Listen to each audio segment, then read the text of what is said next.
we do a little things a little different here at the moment. Hi, kids. Are you blocking Vern from video? I can't see because there's a bar in my way. All I see is that tail. It looks so peaceful.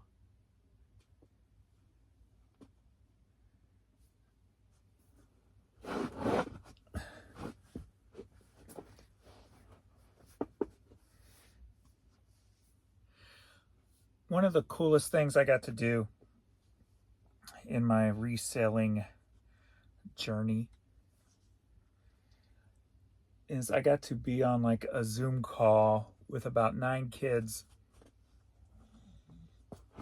who live in this little place, and I can't remember the name, this little spot in Canada, and it's basically an island, and it's one of those that's surrounded by water, and they get deliveries basically once a year during winter on the ice roads. And the gentleman who was running the program up there, it was about trying to basically find direction for all these kids who are, who are born into this community. And it's a lot of Native American or North American Native, I guess you could say, roots and families and what have you. And what was cool about it for me is not only being part Native American, is I could kind of relate, even though this is a little community cut off from the surrounding world. When you're like born in the inner city and you're raised there, especially before the internet,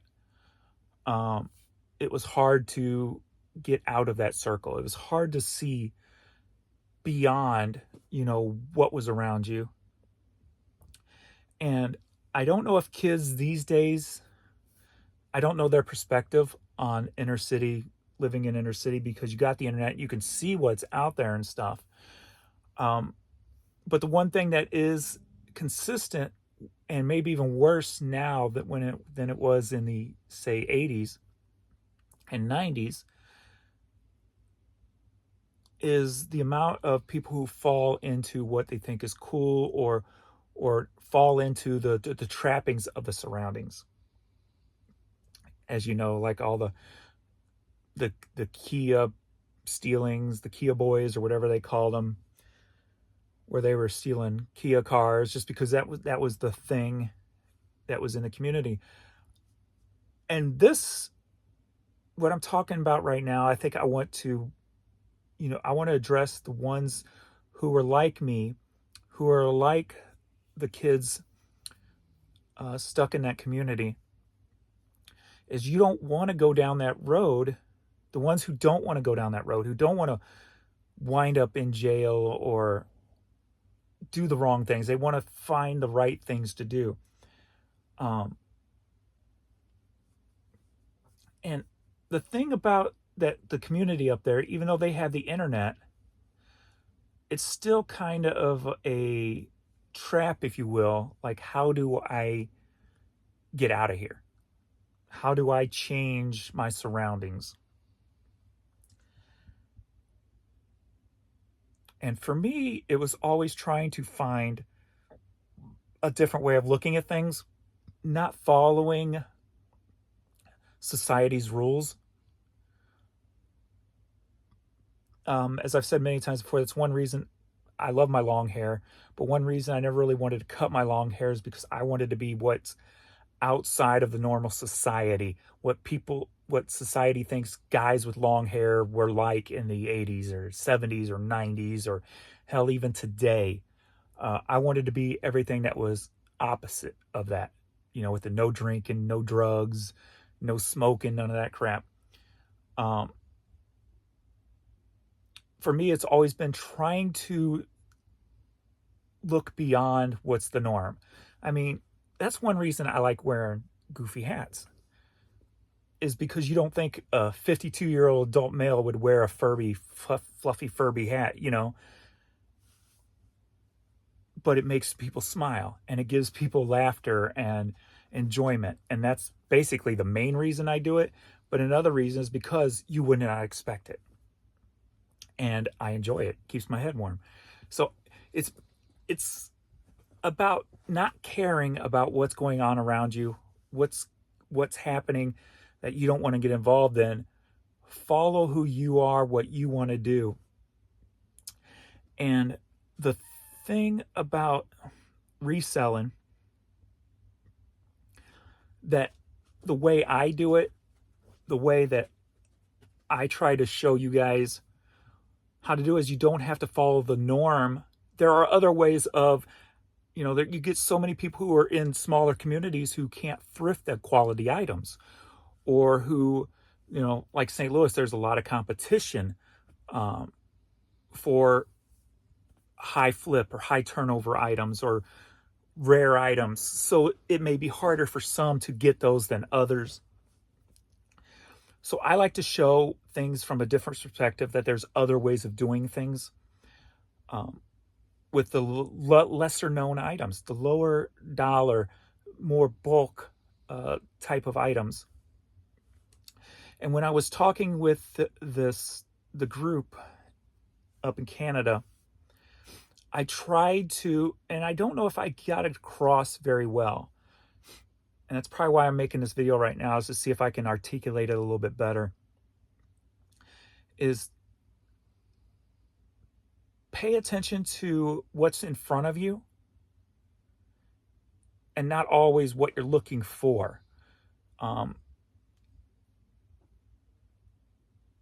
There are so many people who say you're at the bins who will pass up 20 items that I will grab because either they don't see it, they don't know about it, they don't care about it, or they're moving on.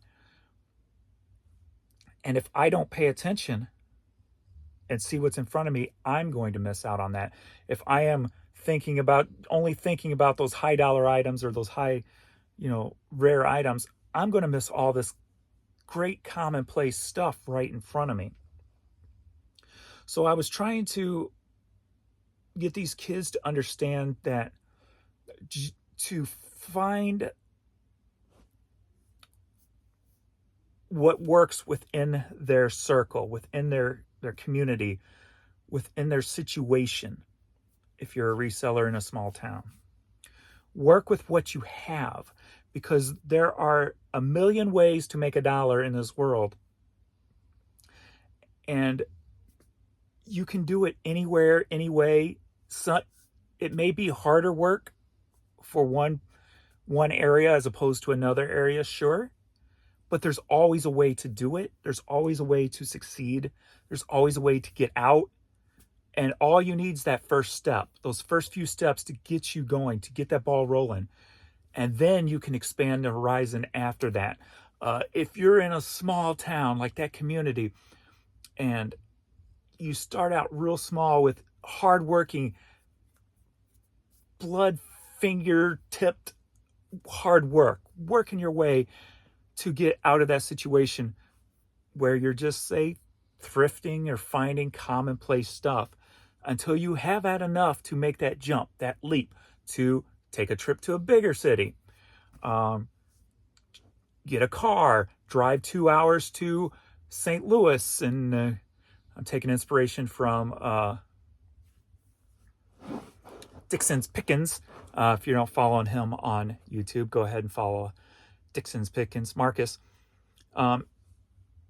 He'll drive 2 hours once a week and source better quality items than he could get in his small town. And you got to have that same philosophy, but if you're starting from nothing, you have to start with what is around you. You have to open your eyes to your surroundings. And one thing that I got out of these kids in their community is they have a lot of import stuff. It's kind of like if you watch, Alaska gold mining shows. where you have boneyards everywhere, because you have to resource what is there. You can't, because getting stuff in is not commonplace as for, say, us in cities. So you have to, there's a lot of resources there. I'm like, look, open your eyes to the junk around you. You're going to have broken down cars. You're going to have, you know, old dilapidated wood structures. There's going to be money in that one way or another, whether it's sourcing wood in your community. One thing I did do while I was on the conference with them is, because this is an old community, I'm like, I'm sure you've got lots and lots of old structures there that have torn down, fallen down. I'm like, do you realize there's money in old nails? You could go into these torn down shacks and sheds and find, if you can find like hand forged nails and things like that. There's money to be made in stuff like that. So it was basically trying to get them to think outside the box. If you have all these broken down vehicles, obviously get permission, work out a deal with whoever owns the vehicle, but see if you can source, scavenge from broken down vehicles, sell those parts and pieces on eBay, online, within your community. I tried to show them too, you don't just have to sell online. They could create something within their community that could be, their job is to go out and source from all these broken down vehicles, because they said there's broken down vehicles just laying nowhere on no man's land, just all over the place. Of course, I didn't tell them to steal, but try to get permission from the owners if you can. But you could source all these things and just, you could set up a flea market where you just got all these car parts. You went out and did the hard work of finding them. Now you have the people coming to you to look for certain items, certain car parts, hand forged nails, great old timber wood, from structures that were torn down. There's a big business in, people who go out and finish tearing down structures for people, and they'll keep the wood and they'll resource the wood into something else, repurpose the wood into other things. So there's 1,000,001 ways to make a dollar out there. And you have to find the way within your community, within your small bubble, to get out of that, if that's something you want to do. My whole goal in my life was to get out of the inner city. And I lost my way for a very long time, where I was trying to follow the norm. I was trying to find the jobs and the 9 to 5s and the things I didn't enjoy. And that's why nothing ever stuck. And it took me till the age of 30 to figure out, and hearing about eBay, to realize that the thing I've been doing since I was 10 years old, dumpster diving with my mom, could be something that can lead to my future. And here we are in 2023, and I'm happy, I'm content, I'm selling consistent items on a daily basis. I am not living in the inner city, and I'm driving a freaking Porsche. I mean, for somebody who came from the inner city in the 80s with no internet, no direction, no clue, to be sitting where I am today, just shows that anything can be done in any situation. You just have to want it, and you have to figure it out, and you have to think outside of the box. Stop following the norm. Don't always listen. Take in information, but you have to tweak it to what works for you.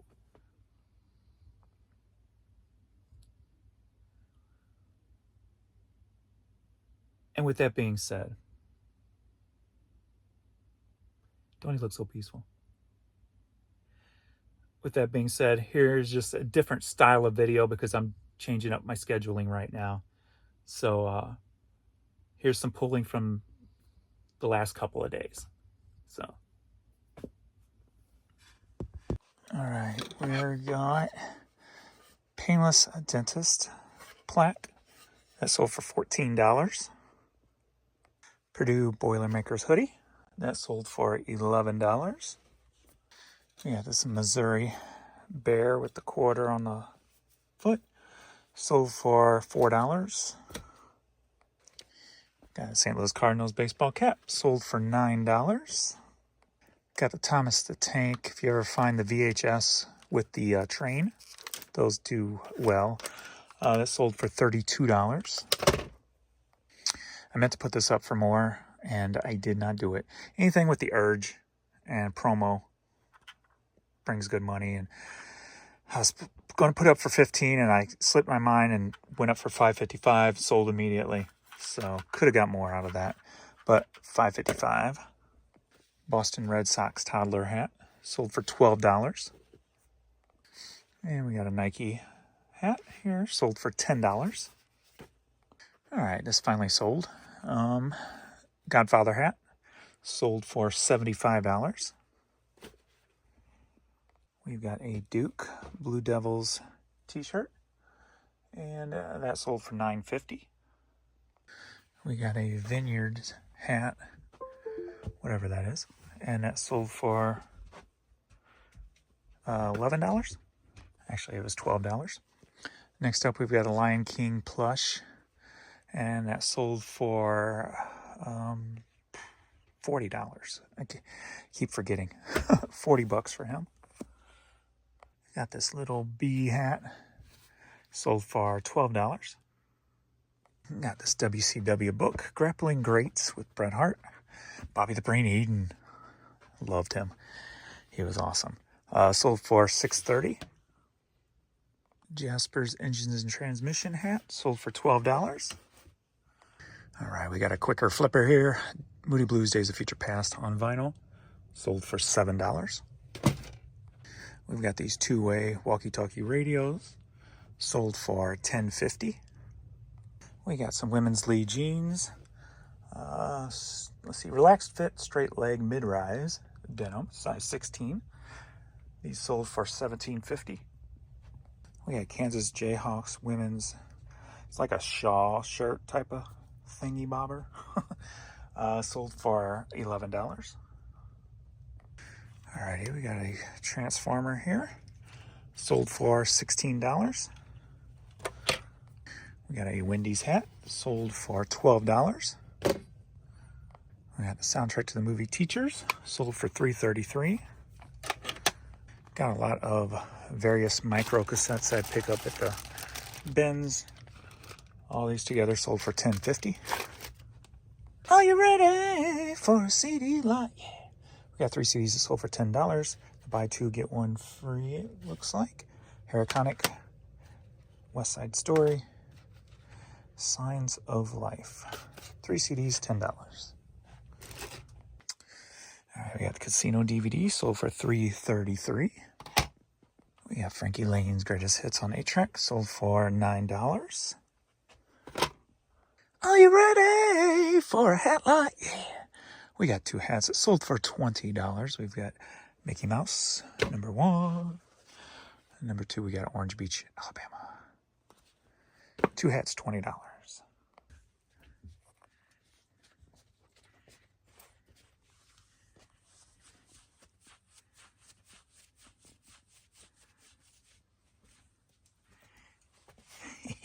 What's up, babies?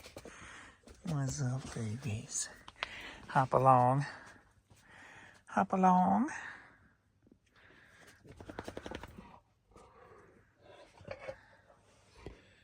Yeah, that's his stretches now. He can't get down and stretch like he used to.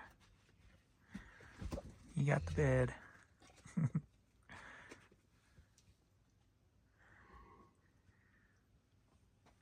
Paul Revere and the Raiders vinyl, sold for $3.33. Man, these cookies rock. We got a CD here, B&B All-Stars, sold for $3.33. Alrighty, we got an Adidas women's polo shirt, sold for $10. Men's Southern Tide long sleeve t-shirt, sold for $8. Humming People CD, autographed, sold for $21. Are you ready for a media lot? Yeah.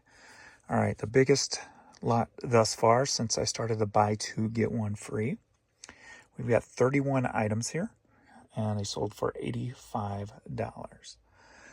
A lot of like mid-90s alternative, which I have tons of that stuff in storage still because it was just not that popular. Then we got some older stuff. Tom Petty, Paul McCartney, Art of Noise. But yeah, so all these cassettes and Z8 tracks. So all right, I think that's going to be the conclusion of this video. But since it's a little different because I'm just trying to out a new schedule where I'm not shipping in the morning, I'm staying up later at night now. So I'm testing that out. So we'll see how that works out. So this video is kind of all over the place, but we'll see what it morphs into. So thanks everybody for watching, and we will see you all in the next video.